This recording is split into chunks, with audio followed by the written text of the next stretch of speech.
Today we are talking about Satirizing Socrates, ancient comedy's take on philosophy, and I know Jane has just read the play, so she's ready to go. You're almost done? Almost done. It's a fun play, actually. I just read it too. I reread it too. It's in a book called Four Plays, by the way, if anyone's looking to get it from that. So Jane was able to just get it right out of the Toronto Library, the St. Jamestown Library, and she said the particular one, it's one of four that's in a compilation called Four Plays by Aristophanes. All right, so I just want to look at where this comes from.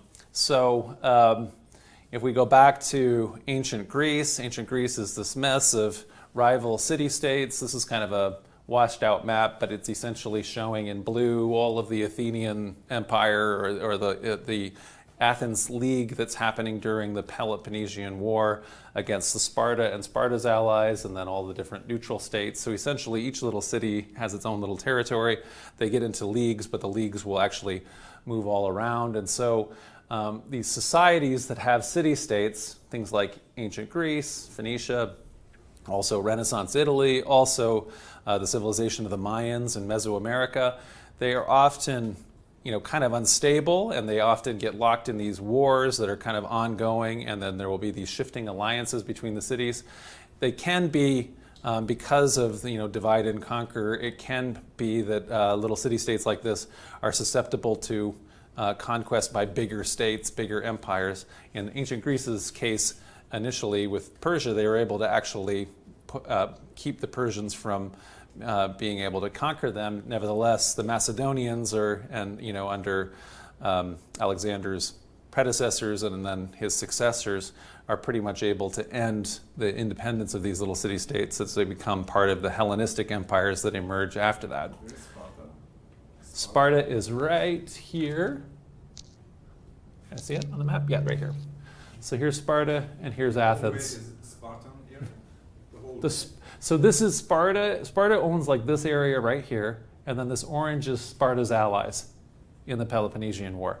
Athens is right here, and then Athens has a kind of a, they initially are the Athenians' allies in the war against Persia, and so the Persian Empire, this is Greece is this big. The Persian Empire, this is what we now think of as Turkey, right? Just the very tip of Turkey.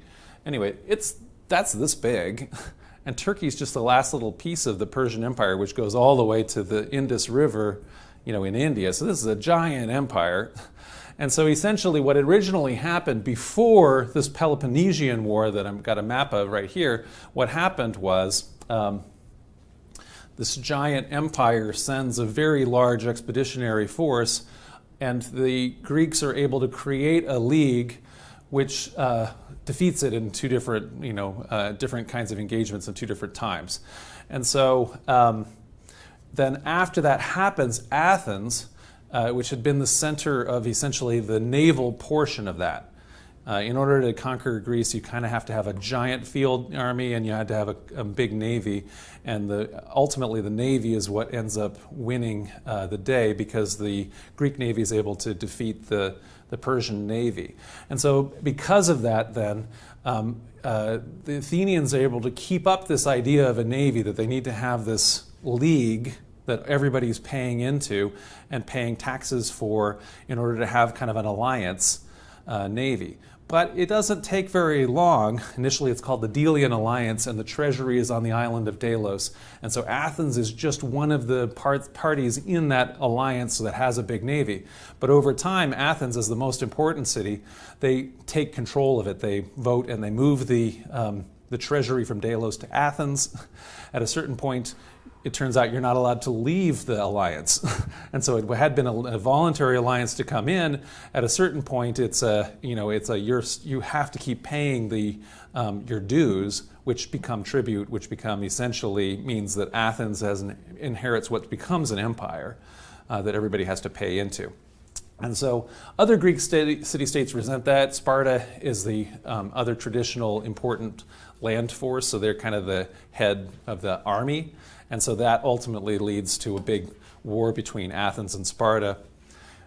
which is called the Peloponnesian War. And those also go on for a long time. Ultimately, Athens loses that. And so Athens, at a certain point at the end of this war, in one of the kind of, it's traditionally thought of as a big failure of democracy, the Athenians, who get to vote for what they want to do in terms of a war, a huge proportion of their economy, in terms of the actual voting public, they get paid if they get to be rowers in this navy. And so they actually kind of vote for, they want to have naval expeditions and things like that because then they're going to get money, you know. And so they vote for that, and they have this kind of crazy thing where they go attack Sicily. And so so this is over here, so the island of Sicily, but anyway, it's over here, right? It's in an inset. And so Syracuse is a very important Greek colony that's way off there, and it ends up being a much harder to attack target than the Athenians imagined. They kind of walk into a big trap, and all of their entire navy and army, their land forces, they all kind of get captured and enslaved, and so they lose everything. And so it's a major fiasco, and that's really the end of Athens as a political power, although it continues to be a cultural power from then on.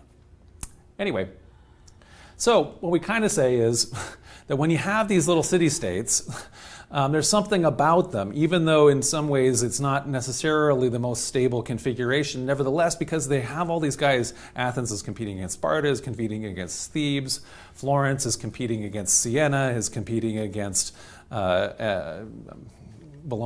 In other words, all of these other different little city-states, they have to like excel in art or in architecture or in poetry or whatever they're going to do to show that they're important. And this is also happening in the Mayan city-states, which were never an empire, but are also all these little city-states that have these vast building projects, these pyramids like the one there at Tikal, which is one of the major city-states. So anyway, from that kind of initial background out of Greece, here in the West, and we do a lot of our talk is on the Western tradition because that's where my primary study has been. But we traditionally, as much as we can call it the West, we traditionally look back then to ancient Greece for firsts, and whether or not that credit is due or undue. So in some cases, the Greeks actually are, they have predecessors. They don't exist in a vacuum. They're getting ideas from the Persians. They're getting ideas from all kinds of different places. The Egyptians, nevertheless. In a traditional sense, we think of things like Hippocrates, so the Hippocratic Oath, right? So for the father of Western medicine, Cleisthenes, the father of democracy, Herodotus, or if you don't like Herodotus, then Thucydides, the father of history, and then Euclid, like the father of geometry, and there's a bunch of these. The list goes on, right? So when we use as our picture at the start of this group, we talk a lot about the origins of Western philosophy in the painting of the School of Athens. So in this case, Socrates and his student Plato and Plato's student Aristotle, right? Socrates is this one here. Oh, in mud color. Yeah, and with a pug nose, right? So you can always pick out Socrates because he's known for, we actually we have a kind of an ancient portrait of him, and he's known for not looking good. So this is also then, though, where we can trace pretty seriously some of our origins of Western drama, everything from plays, but then movies are initially very much based on plays. They've evolved very far from initial. When you watch old movies, people really acting, they're talking almost like theater actors, right? And the dialogue is like it's coming out of a play. Things have changed a lot in terms of where movies have evolved since then, but that's where it initially came from, as with also like television and radio, I guess, too. Anyway, and so we draw those back to the fathers of tragedy and comedy. So the names Sophocles, Aeschylus, and Euripides are pretty well known still, as is hopefully Aristophanes, who is sometimes called the father of comedy or old comedy. And then I include on here Menander, because even though all these guys look the same, right? So Menander looks a little different because he is living after Alexander the Great. So Alexander the Great has this changes style for 1,000 years, so it makes it so that everybody shaves their beards off, right? And so before that, they all have beards. so, so, you know, this just directly, all of their works because of the interest in the West, in the Renaissance, of reviving the classics. Their works are really directly revived by Shakespeare and other playwrights who are busily translating Latin and Greek originals into vernacular languages and using them as kind of the basis for how they're going to make modern plays. So just as a background then for, sometimes we do this kind of a timeline. So, you know, we have Alexander the Great here in the the later 300s, then going all the way back to the kind of the beginnings. In the 700 BC, we kind of have the origins of Greek theater as it's emerging out of religious festivals. So it's probably emerging out of a singing and dancing of poetry in a big group together in unison. It's probably coming out of that and then evolving into when they add the first actors, traditionally Thespis, you know, for whom thespians are named, is like essentially the first known actor in 532. We have the beginnings of this city Dionysia festival, and we'll talk about that. It's the great festival in Athens where these plays are produced and performed in 508. And the beginning then of the first tragedies are also here with when the actors are added. So now instead of it just being a chorus of people performing, you have actors that are doing stuff, and so they do tragedies. Comedies evolved by 490. And so then the earlier generations, when I mentioned those people like Aeschylus, they're kind of in this kind of generation, whereas Aristophanes and the comedies are coming a little later. And then, anyway, when we're going to get to the clouds, it's initially done in 423. The version we have is a revision from 416. And then finally, then, the reason why, again, Menander doesn't have a beard is he's making new comedies after Alexander, right? And so also, if we're going to line that up, this is kind of like history, we also can line up things like philosophy and happening at the same time, right? So here's Socrates, Plato, and Aristotle. Socrates then is a little bit older contemporary of Aristophanes. They're writing around in Athens at exactly the same time. And they're working at the same time as, so here's the, essentially the beginning here is the Persian Wars, which are ending, and then the middle, right in the Peloponnesian Wars. So that's informing all the things they're doing. And we've seen before about how Plato, for example, is informed by the Peloponnesian War and how it ends, as maybe one of the reasons why, and it ends, and then when it ends, the democracy ends, and Socrates gets executed by the democracy. And so anyway, that this is one of the reasons, being in that environment, that is why, Plato's kind of down on democracy in the Republic, right? So likewise, Aristophanes has things to say about the war too. Okay, so we talked about where is this coming out of? Where is tragedy, comedy, and other plays emerging? So there are these festivals called the Dionysia. It's which is to say, a festival in honor of the Greek god Dionysus. So theater emerged then at religious festivals, especially the Dionysia that's held in the city as opposed to the rural Dionysia, devoted to the god Dionysus, who is the god of grape harvest, wine, ritual, madness, and fertility. And so these are kind of we think this is the kind of pagan festival that people like to think of pagans indulging in, right? So, which is to say, one that involves a lot of wine, one that involves fertility. Dionysus' companions are satyrs. And so satyrs, you can see here's Dionysius and here's a satyr. Satyrs are troops of ithyphallic. We can use this kind of word anyway. Essentially, it means essentially that they're they have erect genitals, and that's kind of oversized. And the idea for that is, a lot of times we wonder, you see these ancient Greek statues, and male statues are nude, and this is like going down to like the imitator, like Michelangelo with David. And there was like a whole big Saturday Night Live sketch about, there was, I can't remember who was the actor who was playing the model for David. And so he was very embarrassed because of the size, right? And so, too small, right, is the idea in all of these statues. So whenever you see all of the Greek statues, that is, you're just like, wow, that's small. Maybe if you're paying attention to that. So anyway, why would you want to do that? Why would you want God like Apollo or somebody like that? In other words, why is that idea? And the idea is that the person is exercising so much incredible control, right? So they are able, and so you want to be portraying that because it's showing that you are a person that has mastered all of your passions. And so that's why you would portray that. So you wouldn't want to be portrayed like a satyr, which is totally given over to your passions, which has no control over anything. That's showing that all you are is a creature of lust and that kind of a thing. And so that's why those different portrayals, we have a kind of a weird mixed attitude about this, because in the West you don't want to be small. On the other hand, kids or whatever they get.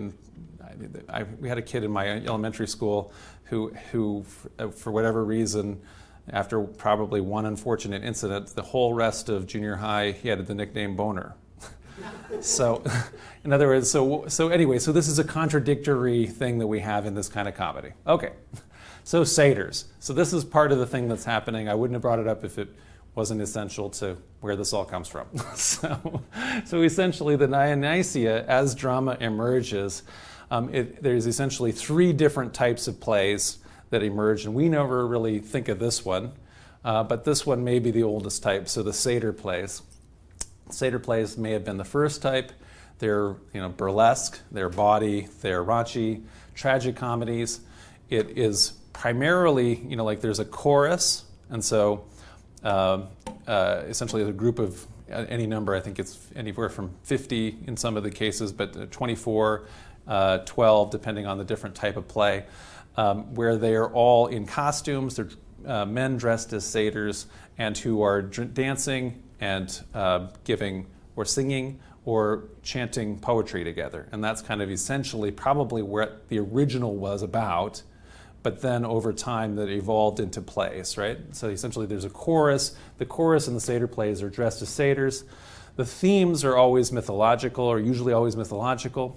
And so they'll be telling stories, for example, out of the Iliad or the Odyssey. The only surviving, complete surviving satyr play that we have is one on, it's called the Cyclops. And so it's a retelling of the kind of famous story of Odysseus and the Cyclops in Sicily. And so it's that kind of a thing. And essentially the chorus of satyrs are not helpful to the protagonists because they tend to be weak and frivolous and silly, and so obviously and essentially encouraging bad behavior and that kind of a thing. So they tend to be kind of focused on drunkenness, brazen sex, pranks, sight gags. So there's a lot of the initial stuff instead of let's say dialogue probably would have been satyrs running around doing pranks, satyrs doing pantomime and kicking things and doing visuals that would be bad and funny, right? So, like what? Like Minions, yeah. So the Minions are a direct. The Minion movie is probably just based on a satyr play, so they went back and revisited it. Less bawdy. Is there what? Any women? No. Gods? No. Any heroes? No, gods, yes. John, you have to repeat the question. I'm sorry, the question is, are there any women? So there are no women in any Greek plays. So they are women characters. The women characters are played by men. So so you can have, so they'll have female characters. The satyrs are not, in the chorus, they're not female, they're male. You could have female, so we'll get to, when we get to the clouds, the chorus is of the clouds is the chorus, and the clouds are female, they're goddesses, but they're all played by men. So that would have been a convention, and that convention, I think they're still doing that convention in Shakespeare's time, right? Oh, yeah. Yeah, so that had been a convention, and so continued to be. Okay, so tragedies then emerge next. We don't know for sure that satyr plays are first. That's a speculation by some scholars. Tragedies emerge next by 534. These again have mythological themes, often retelling of the epics.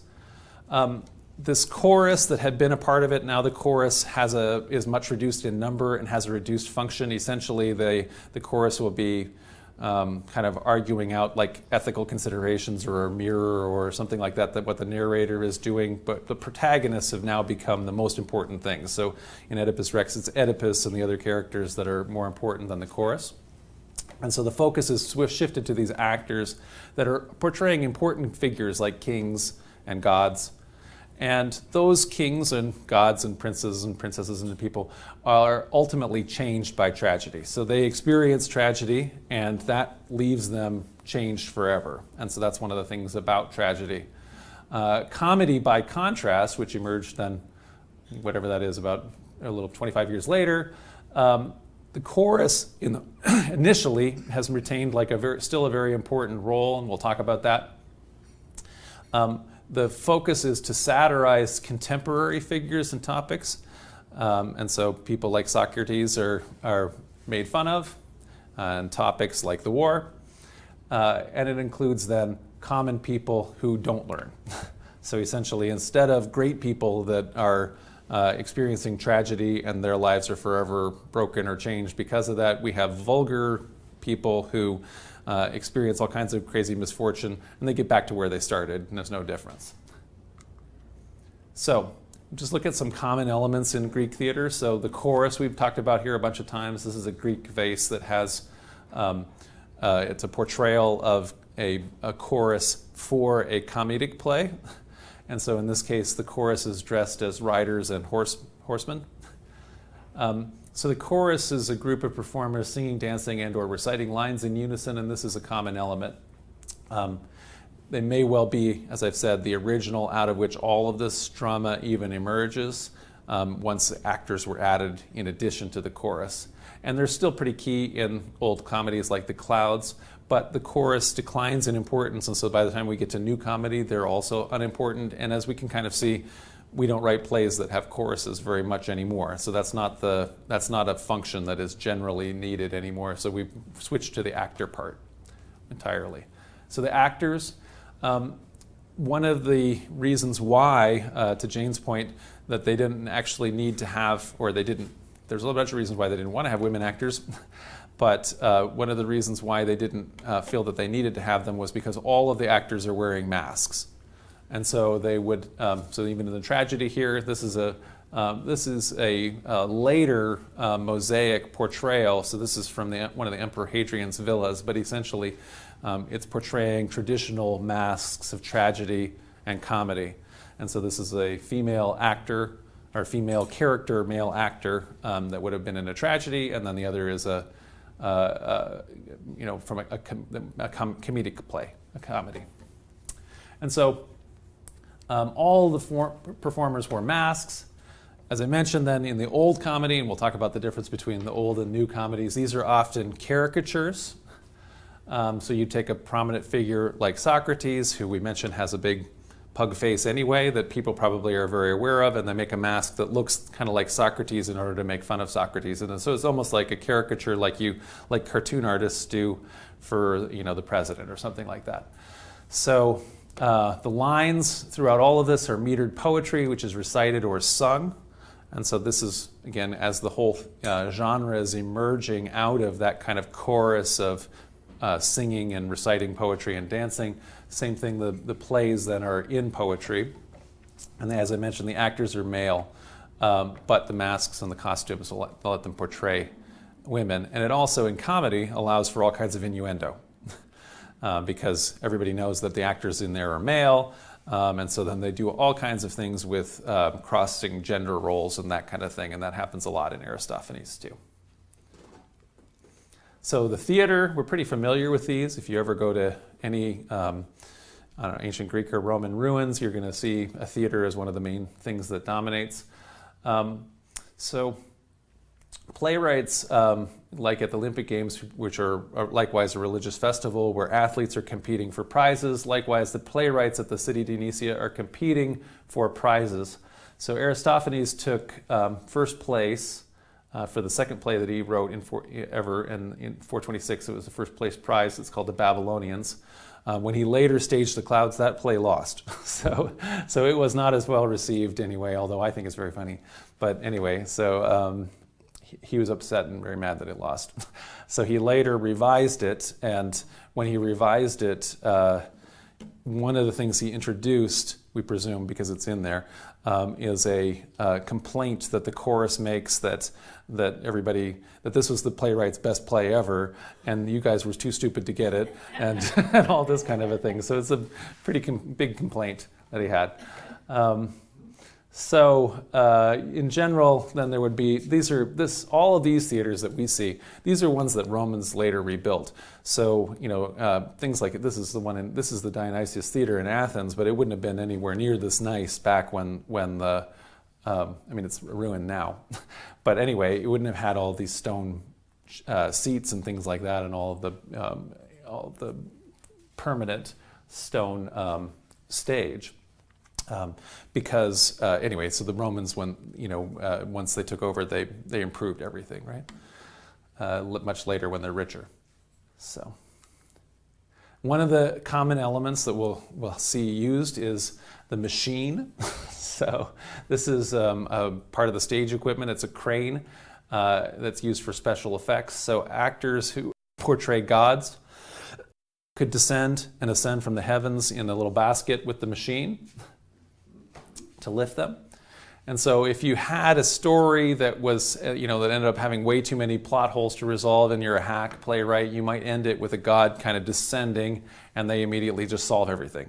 So you never, they fix all the things by just coming, talking, giving their speech.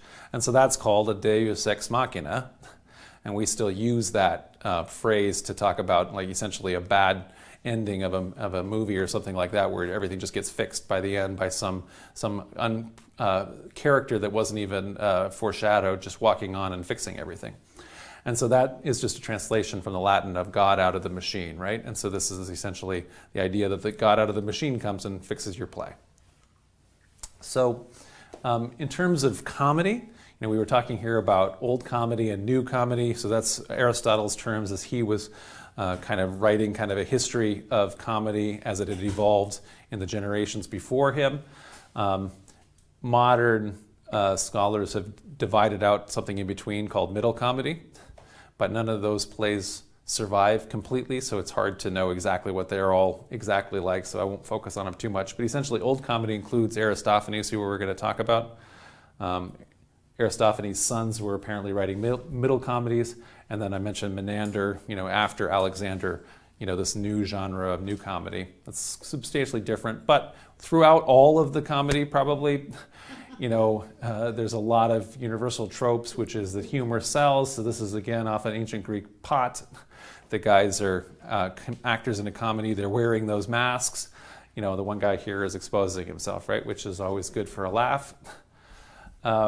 It's intermixed then with that biting political commentary as a hefty dose of vulgarity. So scatological humor, sexual innuendo, raunchy sex scenes, reversals of mores, gender bending, all that kind of thing.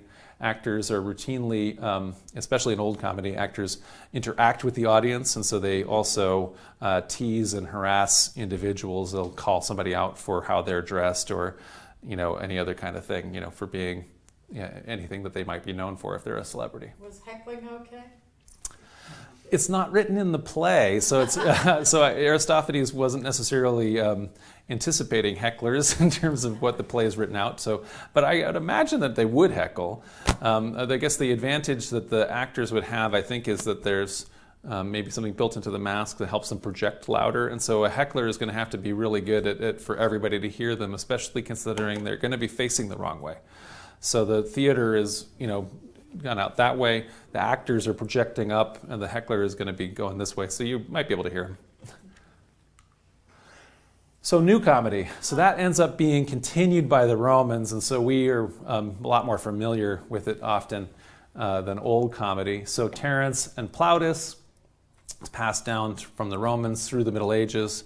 We're going to have this fall, we're going to do a lecture on Hroswitha, who is a 10th century nun who wrote pretty funny Christian comedies in the style of Terence, or I think in the style of Plautus, I think maybe. And it's kind of a crazy, funny thing where the essentially, we'll get to it in the fall, but it's the same kind of comedy of errors, except for with kind of a Christian theme, so it has to be kind of made PG-13. But essentially, essentially what happens in the play, one of the plays, is the Roman emperor is trying to, or the governor is trying to seduce these 3 Christian virgins. And so he goes into the kitchen at night where he thinks they are, and he starts fooling around with the pots and pans, thinking that he's hugging the virgin women, and he gets covered with soot. And so as a result of that, everybody starts beating him because he's covered in soot and all this kind of thing, and nobody realizes he's the governor. And anyway, so this kind of humor where there's a lot of sight gags and innuendo and that kind of thing, and that continues. The nuns are writing this, and having these plays in the Middle Ages. So that continues. So new comedy is much simpler actually than old comedy structurally and all this kind of thing. And it's akin to things like situational comedies and comedies of manners. So it tends to focus on stock characters like the clever slave, the lustful old man, the hen-pecking wife, the braggart soldier, the young hero, et cetera, et cetera. And so if you've ever seen a funny thing happen on the way to the forum, which I recommend, so it's very funny, it has all of those stock characters. It's almost a perfectly recreated Roman comedy or new comedy of this new comedy style. And so new comedy's errors are things like, when you have like a stereotypical, son-in-law who's not working as far as you're concerned as the working class guy, and he's a know-it-all because he's been to college and things like that, and this sort of thing. Anyway, all of these kind of people, these kind of stereotypes, especially intergenerational relationships between stock characters, right?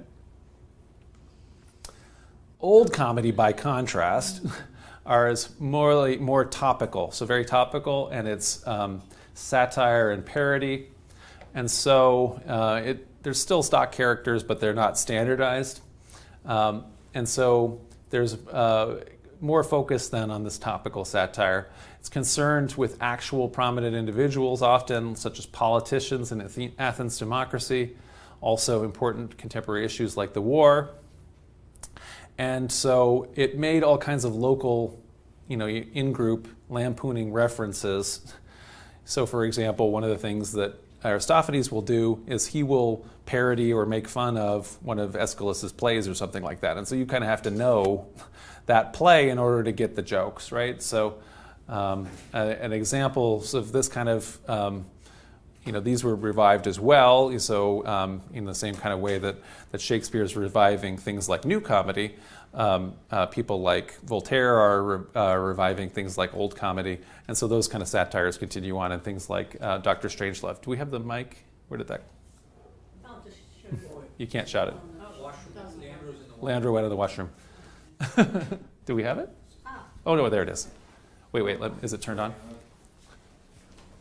Yeah, it's on. Go ahead. Yeah, Alec Baldwin doing Donald Trump old comedy. You anticipated it. So yeah, old comedy therefore may require footnotes after a certain amount of time, right? So for us, maybe right now, we are pretty aware of the context here on Saturday Night Live of doing this kind of satire comedy. I love, like for example, Monty Python. So Monty Python is often doing things, but you kind of have to know, if you don't know anything about Christianity, the New Testament, or anything like that, this movie isn't as funny as it would be that if you do know about it, right? So super funny if you know about it. Anyway, so that kind of thing is true. So it's you have to kind of have an annotated, footnoted version in order to get it, because often these references are not particularly meaningful to us anymore. So with Aristophanes then, sometimes called the father of comedy, or at least old comedy, he was the author of over 40 plays, of which 11 survive. So this is very little survival rate of ancient stuff. And so it's wonderful that we have all of these. So I mentioned, anyway, the clouds is what we're going to look at, and we mentioned that it was also revised because it lost and he was mad about that, and so anyway, he worked on restaging it. Some of the others that are pretty famous are like the Lysistrata, the frogs. So, targets of Aristophanes' satire. His second play, The Babylonians, which we mentioned, won the first prize at the city Dionysia. Aristophanes mercilessly caricatured general and demagogue Cleon. And so it was one of 11 prizes that Aristophanes won. So he was the top prize winner too, in addition to being, anyway, the one who survived the most. He might have, we don't know exactly what the aftermath was. Cleon felt that he'd been slandered and there might have been he might have been taken to court over this, but we don't know of that having any bad effects on Aristophanes, and what it ends up doing is in later plays like the Knights, he continues to lambast Cleon, so so apparently he didn't have to be too chastened by his caricature, so he was able to get away with it. And Thucydides has much the same judgment on Cleon. So anyway, we have at least that outside source backing Aristophanes up in this case. The Lysistrata I mentioned, so this is one of the other plays. So this is written 2 years after that disastrous Sicilian expedition that I mentioned at the beginning. Aristophanes takes on the Peloponnesian War with a play about women on both sides of the fight going on a sex strike in order to prevent further fighting. So, to get the men to stop fighting with each other, they're cut off from sex as far as the women are concerned, but it doesn't work out because it's a comedy. And so it more or less leads to a battle of the sexes in what is, of course, very sexist ancient Greece. So still an interesting play. So the clouds, getting to the topic tonight. Satirizing Socrates and probably just philosophy in general. So in the clouds, Aristophanes sets his sight on these emerging contemporary schools of philosophy in Athens. We've sometimes talked about how, at this very early time, there's not a whole bunch of people who were philosophers or who knew much about philosophy, and it's compared to how important it gets much later. But for Aristophanes, who is a contemporary and who is right there in Athens, he is quite aware of it. So it's important enough that it's one of the topics that he wants to hit, in addition to like demagoguery, the war, etc. So this is one of the big things that he singles out. And he singles out Socrates, and we mentioned that's possibly because it might have been very easy to make a comedy mask of this guy, right? So it's easier to do him than maybe some of the other philosophers. The Clouds paints philosophers with details that would later become stereotypical critiques of philosophy. I mean, I originally, when I wrote that, I was going to say it's like he just repeats the same old criticisms, but actually, he's probably the first one, anyway, who says all these things. But it becomes, people follow in his, the course that he treads. And so when we later, I think we've talked about before some of these as stereotypes by the time you get to the Roman imperial times. When we're having Greco-Roman moral philosophers, there's the stereotypes of the sophist and the charlatan and these kind of philosophers who wrote types in every town that get made fun of kind of all the time at the time. So the same kind of thing is part of this play. And so one of these critiques here is that they deny the traditional gods, that they are relativists, who are really just engaged in rhetorical tricks. So the whole idea is that you're being taught how to use logical or rhetorical arguments and say, make fancy ways of getting out of a point, even if you don't have a valid case, and that you'll argue either side of the case and you can win based on the fact that you're such a good or well-trained or flowery speaker. And then finally, that they're just in it for the money, so that essentially these schools are charging lots of money for the students to come, and that's how philosophers can sit around all day and not do anything except for get money from students. So, what's the plot of the Clouds? So the main characters are Strepsiades, his son Phidippides, Socrates, and a couple students at the Thinkery, it's called. And so this is Socrates' school, it's called the Thinkery.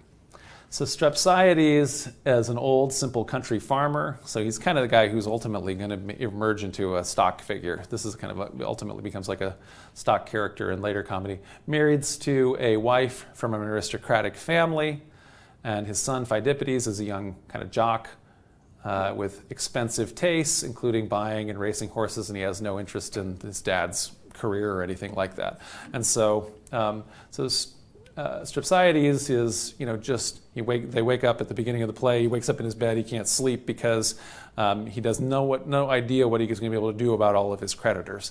So the bills just keep, essentially his wife and his son, especially because of his wife's background, his son's tastes are like a young aristocrat.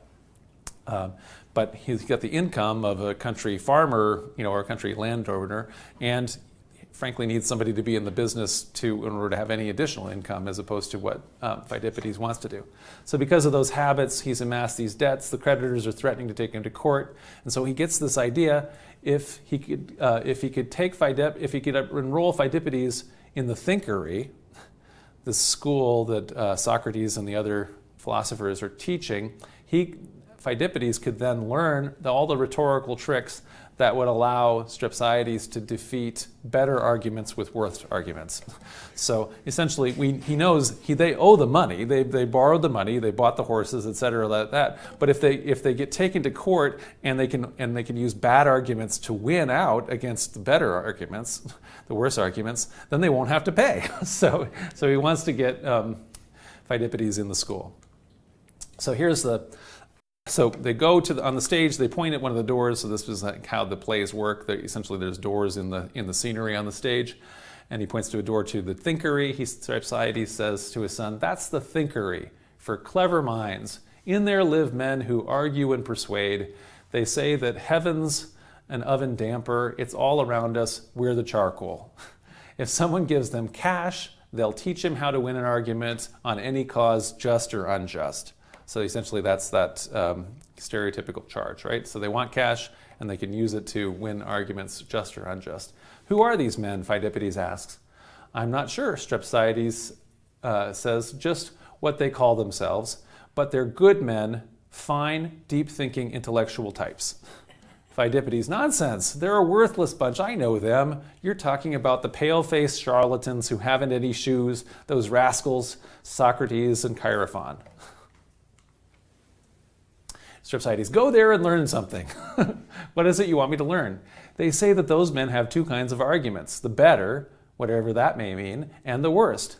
Now of these two arguments, the worst can make an unjust case and win. So if, for me, you learn to speak like this to make an unjust argument, well, then all those debts I now owe because of you, I wouldn't have to pay, no need to give an obel's worth to anyone. So anyway, you can see that's essentially Strepsiades' motivation, and he repeats it again and again throughout the play. That's what he's trying for. No way, Phidippides says, I can't do that. With no color in my cheeks, I wouldn't dare to face those young rich knights. So in other words, he doesn't want to become a pasty philosopher who's, who isn't tan anymore and who's going to, be unathletic and a bookworm and that kind of thing, a nerd. So Phidippides refuses, because he thinks everybody at the Thinkery are all pasty white nerds. So Strepsiades decides he's going to enroll himself. So he meets one of the students outside the Thinkery who explains some of the amazing new ideas being hatched at the Thinkery. And so these include things like Socrates has figured out a way how to measure how many, let's say, how far a flea steps goes or whatever in terms of in flea length of the flea's foot. And so essentially the way he does it is he gets the flea coated in wax and they become like little Persian boots, and then he's able to measure the boots as it goes across and things like that. And Strepsiades is like, that's amazing, and so there's all kinds of these kind of very abstruse things, or hyperbolically made to be abstruse. So it's essentially the way that people make fun of medieval Christian theology and philosophy when they say that the theologians are all saying how many angels could dance on the head of a pin. In other words, is a completely abstruse and irrelevant topic and possibly totally meaningless. So essentially that's kind of the kind of thing that the student at the thinkery is busily learning in the thinkery, and it very much impresses Strepsiades, who begs to be able to meet Socrates. So Socrates emerges, as we said, as like God out of the machine. So he's in the basket from the machine. He's floating in the basket, and Strepsiades, who is always calling him, "My dear little Socrates, what are you doing?" He's calling him my little Socrates all the time, because I guess Socrates is not a big guy. And so he's essentially saying that he has to be up in the clouds and in air, because of that's where his ideas all are, to better contemplate, the heavens and everything like that. So Socrates imparts many more teachings, including the fact that traditional gods, Zeus, Hermes, Athena, those don't exist. The only real gods are natural phenomenon, the vortex, and the clouds. The chorus, then, who plays the role of the clouds, they're the goddesses for Socrates and the philosophers. So Strepsiades then begs to be taken in as a student because, again, he doesn't care about really all the rest of the stuff. He thinks it's neat, but what he really wants is to be able to win, obviously, the court cases against his creditors. And so Socrates, agrees to take him in, for a hefty tuition price, right? So Strepsiades, please teach me one of your two styles of arguing, the one which never has to discharge any debt. So this is what he wants. Whatever payment you want me to make, I'll promise you I'll pay it. By all the gods. By what gods do you intend to swear by? Socrates asks. To start with, the gods hold no currency with us. Strepsiades, well then what currency do you use to swear? So he totally misunderstands Socrates, right? So Socrates is saying that the gods hold no currency because he doesn't believe in gods. Anyway, so he's saying, well, what currency do you want to use to swear? Like the iron coins like in Byzantium? Socrates, do you want to know the truth of things divine the way they really are? Yes, by God, I do, Strepsiades says, if that's possible. And to commune and talk to our own deities, the clouds? And Strepsiades says, I thought the clouds were mist and dew and vapor. You didn't realize these goddesses support a multitude of charlatans, prophetic seers from Thurium, quacks who specialize in books on medicine, lazy long-haired types with onyx signet rings, poets who produce the twisted choral music for dithyrambic songs, and those airy minds, all such men so active doing nothing the clouds support, since in their poetry these people celebrate the clouds.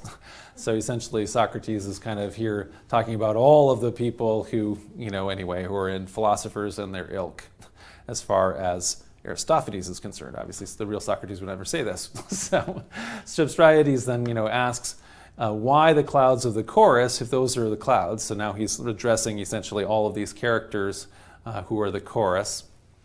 Why they all look like women. So they're just with women's masks and outfits. And Socrates uses the fact, he goes through a whole long argument to kind of prove, again, he's using this worse argument in order to prove that, have you ever seen like a cloud in the shape of this, and then a cloud in the shape of that? And of course I have seen that. So from that, you can see that the clouds can transform themselves into any shape. And so these are in fact goddesses who have assumed the form of women, right, in the chorus. Strepsiades, by the earth, what voices these clouds have? So the chorus tells him a whole, bunch of, stuff on their nature and this sort of thing. So holy, reverent, and marvelous, Socrates says, well, they're the only deities we have. The rest are just so much hocus pocus. Strepsiades says, hang on, by the earth, isn't Zeus a god, the one up there on Mount Olympus? Socrates, what sort of god is Zeus? Why spout such rubbish? There's no such being as Zeus. Strepsiades, what do you mean? Then who brings on the rain? First, answer that. Socrates, why these women do, he points at the chorus, the clouds. I'll prove that to you with persuasive evidence. Just tell me, where have you ever seen the rain come down without the clouds being there? If Zeus brings the rain, he should do so when the sky is clear, when there are no clouds in view. So if Zeus is doing it, why do you need clouds? It's clear the clouds are doing it. So Strepsiades, all right, well, explain this to me. Where does the lightning come from, that fiery blaze, which when it hits sometimes burns us up, and sometimes it just singes us and lets us live? Clearly Zeus is hurling that at perjurers. And so this is the problem of evil, right? So why do, clearly if you're wicked and perjuring, then you're going to get struck by lightning, right? "You stupid, driveling idiot," Socrates says, "you stink of olden times, the age of Cronus." That's the aged mythic time, before, even before the Olympian times. "If Zeus is really striking down perjurers, how come he's not burned Simon down to ash, or else Cleonymus or Theorus?" So in other words, contemporaries who are around, maybe even in the audience. "They perjure themselves more than anyone." No, instead he strikes his own temple at Sunium, or our Athenian headland, and at his massive oak tree there. Why? What's his plan? Oak trees can't be perjured. So we're actually seeing lightning, strike in oak trees and and temples, when we know there's all these perjurers who are running around and they're not getting struck by lightning. So that ultimately proves Strepsiades has to agree that he, anyway, so he ultimately, agrees everything with Socrates that the clouds are the only gods here. There's a bunch of other ones that thunder is farting, right? And so there's a bunch of fart jokes and that kind of thing that you're missing. So go back and read it. So, okay. Strepsiades, however, proves a really terrible student. So after numerous farcical attempts to teach him, Socrates ultimately expels him from the thinkery, because every time he teaches him anything, he forgets it right afterwards, and he goes back to spouting nonsense. The clouds, though, convince Strepsiades to enroll his son, and Pheidippides, who still doesn't want to go into that thinkery and become pasty white and all that kind of thing, he agrees when his father threatens to cut him off. No more horses, no more allowance, no more money, so he's financially cut off. Socrates then admits Pheidippides again for hefty tuition, and this time successfully teaches his student by introducing the characters better argument and worse argument. So worse argument, they go through a whole, but they fight, and it goes on and on for pages and things like that, so I'll just bring a clip of how it kind of likes here. Worse argument, at a certain point, essentially has made the case that you might as well enjoy life, including sleeping around with other men's wives, because even if you get caught, you can always use rhetoric to argue your way out of any punishment, right? So better argument says, all right, but suppose he trusts your advice and gets a radish rammed right up his arse, and his pubic hairs are burned with red-hot cinders, which is the punishment in Athens for adultery. So in other words, if he gets caught as an adulterer, will he have some reasoned argument to demonstrate he's not a loose-arsed bugger? And worse arguments like, so his arsehole is large, asshole's large. Why should that upset him in any way upset him? And better arguments like, can one suffer any greater harm than having a loose asshole? And so this is a big, terrible pejorative in the Greek. It's kind of bad in English. So anyway, so worse argument says, what will you say if I defeat you on this point? And a better argument says, I'll shut up. What more could a man say? Come on then, tell me about our legal advocates. Where are they from? Well, they all come from loose-arsed buggers.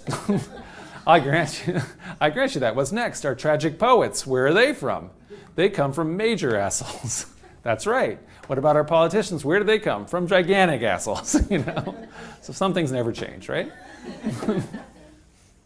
So then worse argument says, well, all right, then surely you can recognize how you've been spouting rubbish. Look out there. Look at this audience. What sort of people are most of them? So again, the interaction with the audience, making fun of the audience. All right, I'm looking at them. Well, what do you see?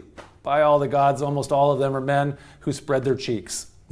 It's true of that one right there, I know for sure.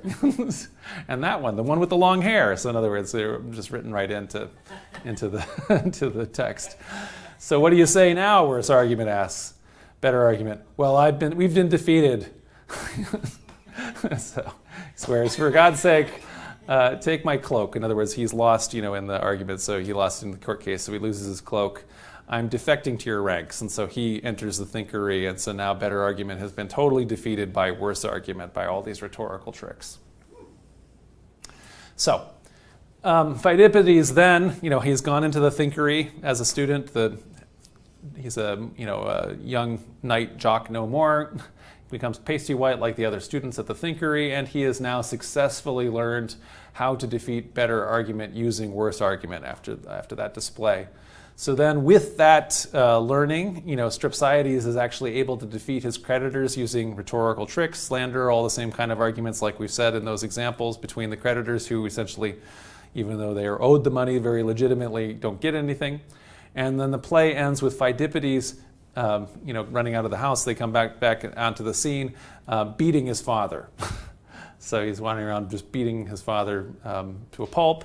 The father claims this treatment is unjust and impious, but Pheidippides is able to use worse argument to justify his behavior.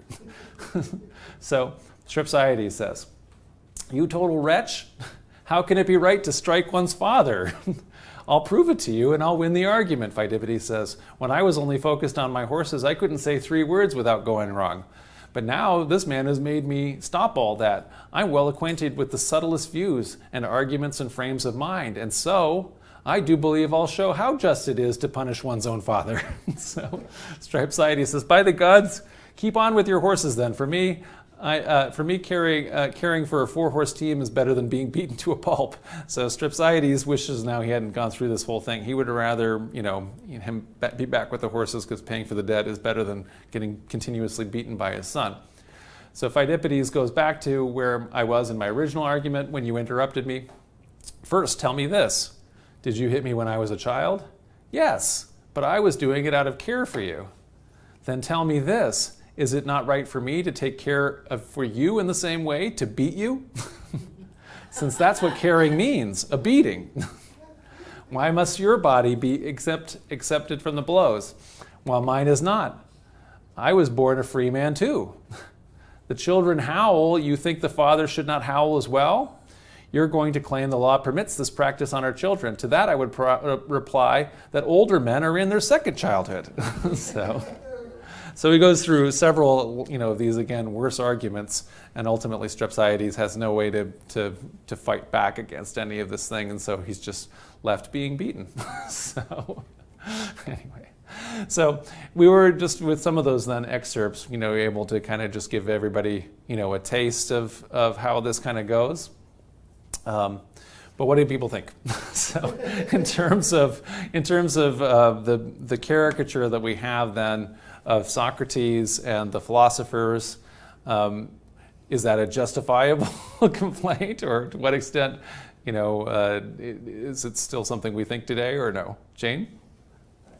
You're shaking your head no, I don't know. So. I don't agree. You don't agree? I mean, I think it goes too far, and that we wouldn't at all have such an opinion of philosophers today. Okay, so Jane says, Aristophanes has gone too far, and we don't have this opinion of philosophers today. So if we kind of go through like some of the main points of the caricature. So the first one is this not believing in the traditional gods, and so this is the one of the that actually ultimately is part of the charges that Socrates. It was on the list of charges that Socrates was arrested for, but it's one that they didn't actually end up taking seriously in Socrates' case. So he's the charge that sticks is corrupting the young, as opposed to the charge of impiety. And so there are some kind of contemporary philosophers who are vocally denying the traditional gods. This is probably not as much happening in the Socrates Plato tradition, where when we don't have any writings from Socrates, but anyway, in how we understand them through Plato is essentially arguing that the gods exist but aren't understood the way they shouldn't be understood the way they were talked about in the Homeric epics. So one of the complaints that he has is actually echoing one of the things that happens all through the clouds. We didn't have any of these excerpts, but essentially people, worse argument is more or less says, I mean, if I'm going, why are you going to complain that I have been weak and went into adultery and slept with your wife? How can you complain about that when Zeus does that all the time? Do I have if a god doesn't have the kind of willpower to prevent himself from falling into adultery, how can I be expected as a mere mortal to be able to stand up to that? And so, I mean, and that's certainly a complaint, anyway, that worse argument is making even here in the play, Aristophanes, and it's a complaint then that Plato has against traditional mythology or the epic literature of the poets, and which is one of the reasons why in the Republic he argues that nobody should be that should all be censored, that nobody should be told those stories, that instead the gods, would be perfectly good and perfectly just, and so they wouldn't engage in behavior that was anything other than perfectly good and just. Yeah, from what I remember reading about this some time ago as well, what was going on was a bit of a power struggle, or possibly, let's say, a societal debate about who has the right and the position to teach the young such things as morality, cultural practices, and before the arrival on the scene of the newer rationalist philosophers and those with a naturalistic, that is what we would call now scientific bent, it was poets like like Homer. Right. The young were taught Homer and imbibed, morality, from the teachers of such poetry. And so in a way it's an argument between a traditionalist view of society and the old mores, and what those old mores were based on. You're very much like what we have now, or have had in contemporary society. Should mores be based on a traditional religious view of the world, or let's say a rationalistic scientistic view of the world? And how do you justify those arguments? And it seems to me that Aristophanes was more of a conservative, had more of a conservative bent, and believed that the young, should be grounded in those old verities.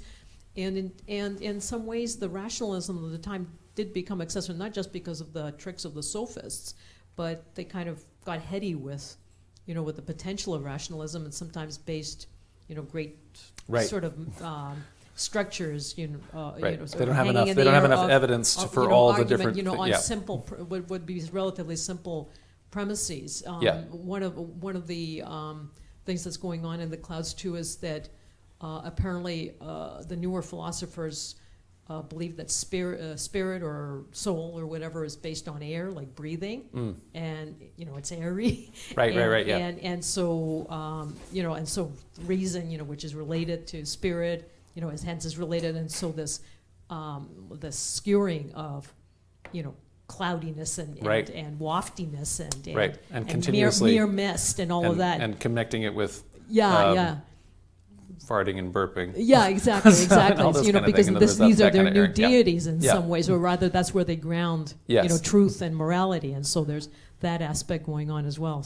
Yeah, to your first point, I think that we didn't have excerpts about it, but there is in the play a bunch of complaints, that where essentially Pheidippides, who has been, let's say, a traditional, although spoiled, aristocratic kind of kid who's growing up, with athletic competition. So essentially, his exposure to education has been, at kind of in the gymnasium and other kind of athleticism, running around with the horses and everything like that, and possibly, like you say, any kind of thing that would have been anything kind of thing that would have been intellectual would have been just hearing, or learning maybe some of the Homeric poetry or Hesiod. It's contrasted then with a thinkery, the new school, where they're really doing. It's caricatured as abstruse, right? Reasoning, yeah. Abstruse reasoning, yeah. So Yeah, and as well, just a little comment about contemporary philosophers, whether they're held in esteem. I mean, there are many who absolutely scoff at the newer so-called continental or postmodern philosophy, like Derrida and whatnot. It's just absolutely skewered, and again for very similar reasons. That is just based on thin, airy-fairy rationality without much grounding. All right, so that's one charge, and we're kind of semi okay on that. I don't know. In other words, that it's hyperbolic, but maybe that there's something going on between, like you say, people who, on the one hand, have a traditional view of the divine and religion and ritual and this kind of thing, and let's say a newer conception of how all of this is maybe put together based on some reasoning, based on, let's say, looking at natural, Aristotle's later anyway, but it's like one just saying that from observing natural phenomenon, you would be able to reason out to get to the divine as opposed to just pulling from whatever Homer said or something like that, right? The second charge here is rhetorical tricks. And you kind of talked about this a little bit by saying, by bringing up the sophists. And so this this argument here that essentially that the goal of the schools essentially is to teach young boys how to be great public speakers so that they can be either in the law courts or as politicians, that they're able to be very persuasive and persuade people either case. And so this is one of the things that is kind of claimed about Socrates' great enemies, the sophists, who maybe are making those claims or not. We don't necessarily have if we have how much of their writings that we have, but essentially that they could argue either side of the case, and so that therefore they're kind of presenting a position of relativism as opposed to saying that anything, where we can say any one particular thing is right, rather that things are relative. And so it may not be a appropriate charge therefore for Socrates as Aristophanes is making, but it is something that is clearly running around in the atmosphere because of the, when we make this clear delineation, because Plato does, between philosophers and sophists, but obviously contemporaries at the time didn't see those guys as being particularly different from each other. So even though Socrates maybe considered himself to be a great enemy of the sophists and vice versa, they may well all have looked pretty much the same from the outside, from a comedian's point of view, or anybody else in the society who isn't doing that. And in Socrates, even in Socrates' case, some of his students, specifically infamously Alcibiades, goes on to be a very good speaking demagogue who essentially leads Athens to ruin, and then when he gets kicked out for being a ruinous leader, immediately betrays Athens to Athens' enemies and things like that. And so it essentially looks like an ungrounded, immoral guy who is mostly a flowery speaker. So it's not that he is representing what Socrates wanted to have happen, but in any event, this is it's part of the same, anyway, in that same vein. And so maybe that's, and then finally the last part about the charging of money, that also becomes a stock thing. So essentially some of the philosophers aren't independently wealthy, and so it's certainly some of the sophists, and so some of them are trying to make a living at it, and some of them are able to do it without making a living. Some of them don't want to make a living. Some, like when it ultimately becomes people like the cynics. Yes, Elizabeth. My experience with teachers is you judge a teacher by the students. Do we know anything about any of Socrates' other students? Well, Plato and Alcibiades, and that's about it. No, Xenophon. There's a bunch of students. Alcibiades is a pretty famous failure. Yeah. Yes. But there's a bunch of people that have that. It's like, who is it? Who's Nero's teacher? Seneca. Mm-hmm. Poor Seneca. I don't know, but it's his fault maybe because Nero's a student, But anyway, like if you're going to judge by the student, but anyway, so Nero, had a really good tutor. Anyway, it's just because you've got a great tutor doesn't always work out. It's like in the Middle Ages, Sylvester ends up being the tutor of Pope Sylvester is the tutor of Otto III, who, anyway, it doesn't always end up working out when you have a great, Aristotle, I guess, has Alexander as his student, and who runs off and has a lot of practical applications for what Aristotle was thinking about, maybe. I'm thinking of something, my God, I read this years ago. Walter Kerr used to be the drama critic for the New York Times, and he wrote that satirists are usually, satire comes out when society is very strong, because they can have as much fun as they like, they can poke as much fun as they like, without any risk of bringing down the state. Does this apply here? Well, I wouldn't necessarily say that maybe the society is strong, that the state isn't always very strong. So the state is a little bit, I mean, certainly in the middle of this period, right here, when Aristophanes is writing, the state is ultimately ends up being relatively weak as Athens loses the Peloponnesian War, and so then as part of the settlement, the democracy is curtailed, and they have the imposed from Sparta the rule of the tyrants, right? And so that changes it to an oligarchy, and then the oligarchy is also not stable, and so then ultimately there's a kind of a restoration of democracy. So the state isn't as strong as all that, maybe, but the society's got a lot of society. strength. That's society rather than the state. They're not always the same thing. Yeah. Yeah, and way back to when you were talking about the chorus, there's a chorus in The Man for All Seasons. I think he's called the common man, and he's supposed to be an ordinary person who is contrasted with Thomas More. And the playwright says he doesn't quite work, but that's what he was intended to be. Oh, okay. I have not. I guess I have. Yeah. I mean, I've seen the movie, but I guess I've never seen the play because I didn't. haven't. Yeah, interesting. I'll have to watch the play sometime because I like the movie. Yeah, So, I thought the play was in some ways better than the movie. The movies tend to be unsubtle, to put it mildly. yeah. Although I should tell people, if you have never seen Dr. Strangelove, go and see it. It's brilliant. Yeah.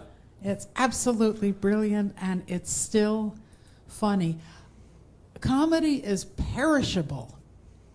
There's things that were funny 50 years ago, 25 years ago, and now you say, why did people laugh at that? Yeah. If something is 50 years old or 100 years old or 200 years old and it's still funny, it's good. I'll second that. I mean, Dr. Strangelove is certainly in my top 10 movies of all times, and I think it's just it's amazing that it happened right in the middle of, of the height of the Cold War, because it is such a crazy takedown of the whole thing, and it's, like you say, it's completely amazing and it's held up. Unlike, I would say, when I grew up in the comedy, anyway, among Generation X people, was very referential, where you were like referencing something and making like fun of a recent parody. So like the parts of Aristophanes where he's making fun of Euripides or something like that. And so, I mean, all the kind of parodies that you would maybe have where the Simpsons are immediately making fun of the A-Team or something, at a certain point, nobody's seen the A-Team, and so so if you keep watching the old episodes of The Simpsons, some of these references go away for young people where they won't have known any of these kind of things, and so that's the thing where those immediately kind of fade, and that I feel like is going to have completely. I mean, I think it's already ebbed substantially, but it almost has to have gone away because there is no more. I feel like there's no more shared culture. So whereas in the 80s, in the United States and Canada, you have maybe like 3 or 4 networks, and everybody pretty well has to watch the same television shows, and so you can make fun of those same television shows. Now, nobody has to have seen even the blockbusters. Nobody's seen, like that, I mean, not everybody anyway hasn't all seen them all. So like it used to be like whatever 3/4 of the people in the country will have watched the MASH finale, of all things. But now, the biggest show in the universe, will only get to 10% or 5% or something like that, whatever it is. It's not. So in other words, it's less able to have a shared thing to make fun of in that way. So humor has had to move to a different place, I think. Yes. So I'm a little bit confused with the play. This is a very good question. Is the parody justified? Does it ring true? Yeah. So I had a look at some excerpts previously and a little bit of a summary. So the one that I came across was these measurement of the fleece distance and so on. So I was a little bit disappointed because this is quite obvious for obvious reasons. It doesn't sound right. So Socrates is overly caricaturized. Yes. But then, what about the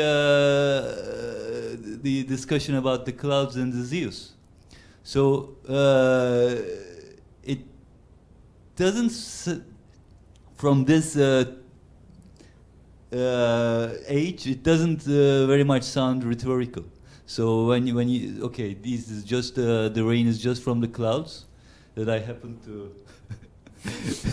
Yeah, I was going to say, yeah, today we happen to have the clouds came and gave us rain, and we actually had clouds, and so Zeus didn't do it without clouds today.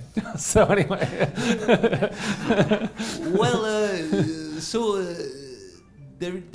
to me there is an quite a qualitative distinction between those two cases, and when you think Aristophanes puts Socrates against the incompetitive father, you would say, who couldn't deserve to be his student. Yeah. So the play gets complicated. It does. Because so there is one caricaturized aspect of Socrates, but then still there is another aspect of Socrates which defies some clever answer, respond to his arguments. So normally when I read Socrates from Plato, I'm not easily convinced with his arguments. Here, for some arguments, I cannot make myself rather than convinced. So you're thinking with the naturalistic explanation of clouds as the source of rain and thunder and things like that, that's more convincing than some of Plato's arguments. Is that what you're saying? Yes, definitely. So considering that they were friends at some point, how should we see their relation in their times, in their own private lives? Yeah. And I don't know. I don't know that we could. I don't know that we have much. I mean, I don't know that we have a huge much more to go on other than what, like you're saying, reading the portraits in the play itself, right? And so I think I agree with you that it's so. I think it's funny, and Aristophanes complains that that nobody got his play and he lost, and and he's upset with the Athenians for not giving him the prize and him not even getting in third place even.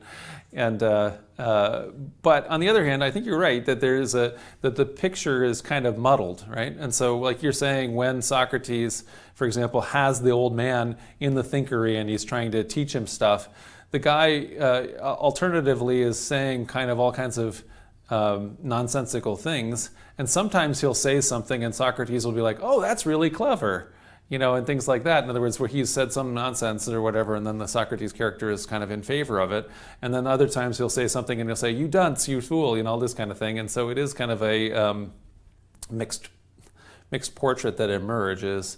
And also, like you say, there's a difference between, on the one hand, there's the kind of naturalistic explanation of the clouds, but then that's a little bit also then complicated by then insisting that the clouds are gods and that vortex is the god. So it may well be kind of explaining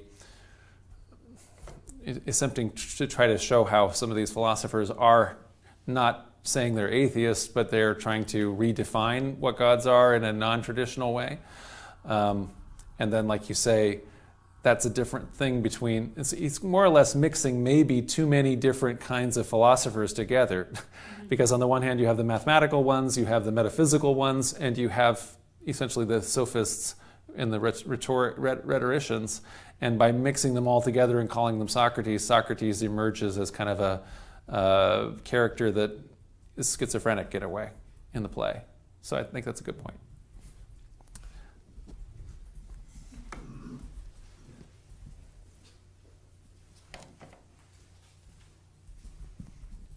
The business of satirizing nonsensical scientific experiments. I'm not sure I realized it had quite such a long pedigree. But in Gilbert and Sullivan, Princess Ida, a description of the ambitions of the women at the women's college. Of course, Gilbert thought that higher education for women was in and of itself hugely comedic. Okay. Not my favorite GNS. Yeah. Weasels at their slumbers, they trepan. To get sunbeams from cucumbers, they've a plan. That, by the way, is from Gulliver's Travels. They've a firmly rooted notion they can cross the polar ocean, and they'll find perpetual motion if they can. And like I said, there's Gulliver, there's Gilbert, and in our own day, there's the ignoble prizes. Which you right. Which I should. So I yeah, should those love to see are ultimately, dates all the way back to making fun of Socrates for for being up in the basket trying to learn about the heavens or whatever it is. All these, So. and every so often you get somebody, usually a stupid American politician, criticizing scientific. A grant given to a scientist to study something that he thinks is totally ridiculous, and in fact it's not in the least. Right. Yeah, they'll say that this is such an impractical thing. Why would we ever need to know that? Why would we need to spend $20 million learning, this thing? Yeah, They complain. Like the lady who said it's supposed, I don't know if this is, it may be apocryphal, to go back to last week, to Michael Faraday visiting his studio. She asked him, "What is the use of electricity?" "Madam," he said, "what is the use of a newborn baby?" Is it? I've heard that out of somebody. I just heard that quoted from not various other people. Yeah. Okay. Yeah. So that's such a great line that it has to be. I mean, attributed to somebody, right? So that's really good. Yes. Valerie. Another thing that was going on at the time, and why, and tangentially why Socrates was indicted, was that there was a real explosion, apparently, of this newfangled method of debating in Greece at the time.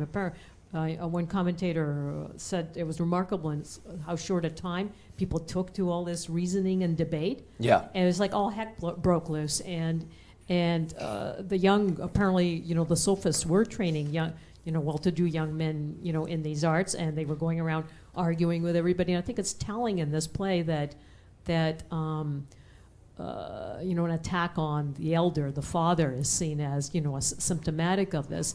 Yeah. I believe I read that there was a law passed at the time, sometime around that time. That makes sense, that it was against the law to strike your father. Yeah. And so they're even referencing that. Yeah, and so the play makes use of that. Obviously they're referencing something that would have been seen as very egregious at the time, and that it led from this. Whether you strike your father verbally or actually physically, that's just results from this impudence on the part of the young that is inculcated in them by these philosophers. And it's actually the origin of the word impiety. We now use it in terms of religion, right? But impiety ultimately meant unfilial. You know what I mean? In other words, you're not showing devotion to your father. Yeah, and another law apparently was, and it's very curious, that it was apparently made illegal to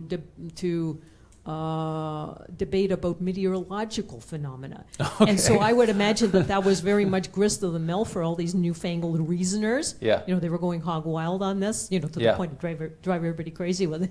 And so, that's also telling, I think. And I think it was the Romans that made it illegal to parody people on stage. And so Aristophanes' works were banned at one point. It happens every once in a while. I mean, weren't they having that at the same time? Isn't this also happening at living people? I mean, isn't it also happening like in Shakespeare's time so too, it was a right? form of slander or something. Yeah, right. Yeah, but I think I also read that they attempted to make such a logic, in Athenian Greece as well. So again, this is symptomatic of maybe excesses. And in a parallel situation in India at the time of the Buddha, the Buddha makes a point of speaking against excessive debate. That it's not conducive to liberation, that is enlightenment. Right. And he discourages his monks from doing it. In some ways it's almost like against canonical rules. Yeah. And so maybe in the axial age, like everybody went hog wild with all this newfangled reason. And I should think so, yeah. yeah, That's an and so issue. in some ways there were excesses, and so maybe Aristophanes is speaking against these excesses. I think in our own time, all we have to do is get on the internet and just see the utter chaos of people just going Right. at each other. Maybe to get a sense of the flavor of it. We need a law that bans comments on media sites. 'Cause the last thing we need is, because those aren't helping anybody. So anyway, but yeah, exactly. So for whatever reason, I think that when logic is just this amazing and powerful thing, and when people get a hold of it, it does get exciting. And so it also happens in the medieval West again when they recover Aristotle. And so when they recover logic, so we did one last year on Anselm, and Anselm is just Anselm of Bec, so the Archbishop of Canterbury from the 11th century. He's just like crazy, abstruse. All he cares about is dialectic, and so it's a very crazy logical thing where he ultimately proves God's existence just by logical ontology, right? And so to his satisfaction, because it's the power of logic is so incredible. But within just a couple generations, everybody in the medieval West is so excited about dialectic, about logic, that that's the foundation of the university system, And so anyway, so everybody's crazy about it within just a couple generations. So it happens more than once when you get a hold of this kind of stuff.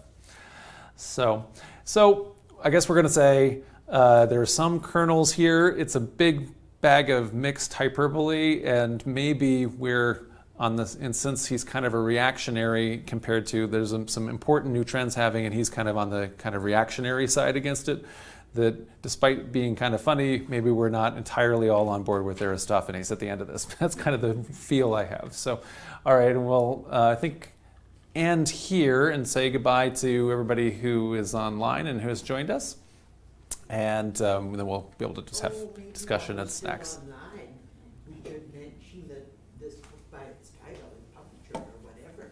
Oh, do you want to mention the actual compilation? You read, and There's a lot of it's available online in translation in several places, and then Jane has this one. Can you do this here? No, you can't see. It's too dark. So this is essentially it's 4 plays by Aristophanes, translations by William Arrowsmith. Stand behind the podium. There we go. does it mention any one particular editor, or is it just the 4 different translations? No, William Arrowsmith is the first one if you're looking it up. So this is the one that's the one that Jane read, and It's fun. this is the one that Valerie read. This is one I had too. Penguin version. You have that? Is it just the clouds, or is it And so this is the Penguin version. Aristophanes, Lysistrata, the Acarnanians, and the clouds. I have that same version. I have that one too. Or I did, actually. I don't have it anymore. Thanks much. Bye, guys. Oh no, you're not saying bye to me, to them. I'm saying bye to them. No, bye to you too, Leandro. Thanks, guys.